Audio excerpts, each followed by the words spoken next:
Curiga. Beberapa hari kemudian, Pipi melihat ponsel Ariel bergetar. Awalnya ia enggan untuk menjawab karena tidak ingin mencampuri privasi Ariel, tapi panggilan itu terus saja dilakukan berulang-ulang hingga Pipi mulai kesal dan mengetuk pintu kamar mandi Ariel. "Mas, itu HP-nya sejak tadi getar terus," teriak Pipi yang kini memanggil Ariel dengan panggilan mesra. "Iya Beb, jawab aja," balas Ariel dari dalam. "Tidak mau Mas," jawab Pipi. Alhasil Ariel keluar dengan tubuh yang basah kuyup dicecar oleh Pipi yang tidak mau mengangkat panggilan masuk itu. Pipi tidak ingin disalahpahami dan jujur saja karena ia takut ada berita buruk dari sana.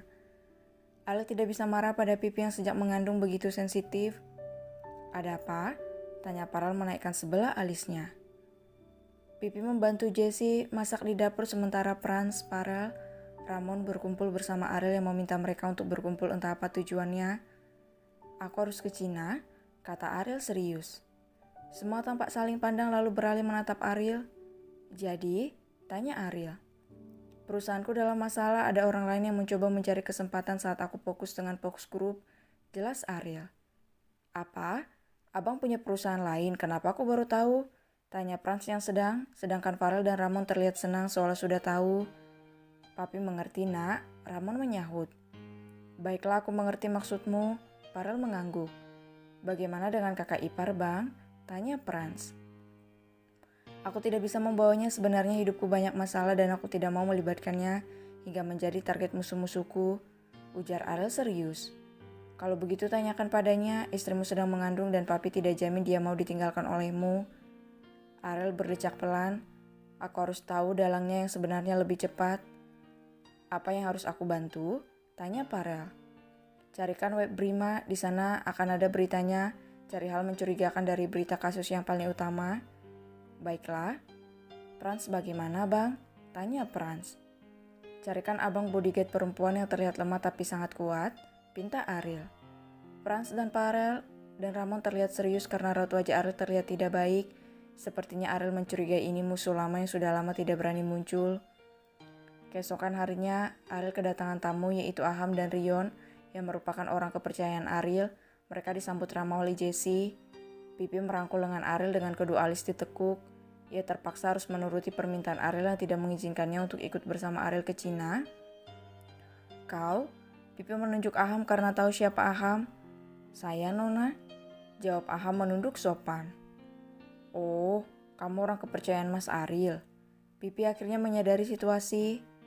Aham dan Rion hendak mengenalkan diri secara resmi pada Pipi sebab tadi mereka sudah mengenalkan diri secara resmi pada Jessie.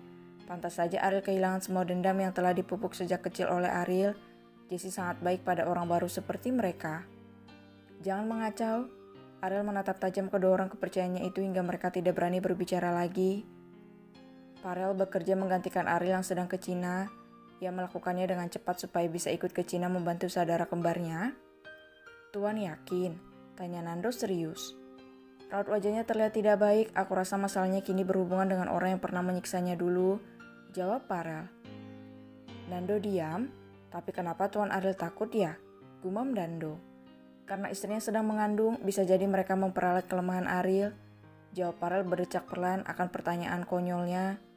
"Iya juga," Nando mengakui. "Dia mungkin takut apa yang menimpa papi dan mami saat itu terulang lagi padanya. Bisa saja Pipi mengandung anak kembar." Nando tersentak. "Ah ya Tuhan, dia pasti trauma karena hal itu ya. Kebenaran itu pasti membuatnya takut. Sekarang berhenti berbicara, kau cari hal-hal yang mencurigakan di perusahaan. Aku tidak ingin ada yang memanfaatkan kita saat pergi ke Cina," tita Farel. "Baik Tuan. Aku akan buat kalau kita ada pertemuan di Cina bagaimana Tuan?" tanya Nando. Bukan ide buruk," jawab Farel. Sejak saat itu Farel dan Nando bekerja lebih giat lagi hingga mereka harus lembur di perusahaan untuk memastikan perusahaan akan tetap aman saat Farel tinggal ke Cina. "Apa Om?" Sila kaget mendengar kabar Farel akan pergi ke Cina. Aku ikut bagaimana om, kebetulan sekarang aku lagi menganggur, tanya Sila. Jangan mengarani, ini masalah serius, aku takut kamu dalam masalah jika aku membawamu ke sana, jawab Farel merangkul pinggang Sila. Sila menaikkan sebelah alisnya, ia merasa ada yang tidak wajar di sini, tapi demi menghilangkan kekhawatiran Farel, ia mengangguk kepala seolah gadis patuh. Keesokan harinya Sila datang ke mansiun keluarga Farel. Ia mendatangi Pipi di kamarnya yang sedang uring-uringan mengkhawatirkan Ariel, tapi Ariel meminta pada Pipi untuk tidak menghubunginya demi diri Ariel sendiri ataupun keselamatan.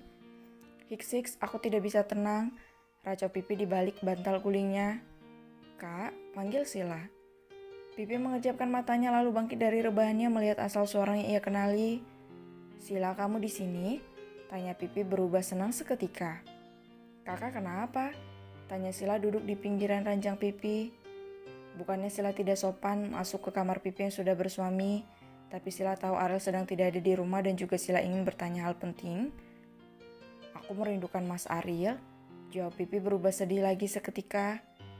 Sebenarnya ada masalah apa dengan Pak Ariel, Kak? Kenapa Om Rapan dan juga Om Nando juga harus ikut ke sana? Tanya Sila.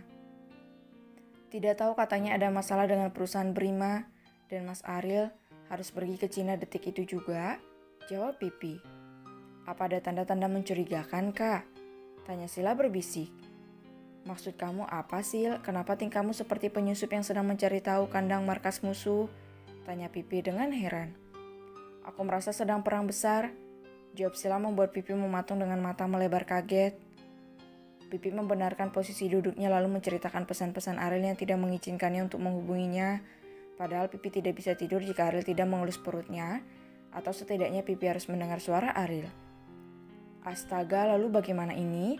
Tanya Pipi dengan serius. Papi di mana? Tanya Sila. Sepertinya Papi ada cuma Frans tidak ada, katanya ikut Tuan Farel, jawab Pipi. Sila terdiam. Ya Tuhan, bahaya. Apa yang mereka hadapi hingga menutupi semuanya dari kami? Apa perlu kita susul? Tanya Pipi. Kakak lagi hamil muda, mana boleh? Tolak Sila. Kakak tidak selama itu kita bisa menyamarkan, kesal Pipi. Aku bisa dicekik oleh Pak Ariel kalau sampai dia tahu kebenarannya, protes Sila. Ya jangan bilang-bilang lah, dan juga mana mungkin Tuan Farel membiarkan Mas Ariel mencekikmu, jawab Pipi. Alhasil mereka sepakat untuk pergi ke Cina mencari tahu bahaya yang dihadapi Ariel.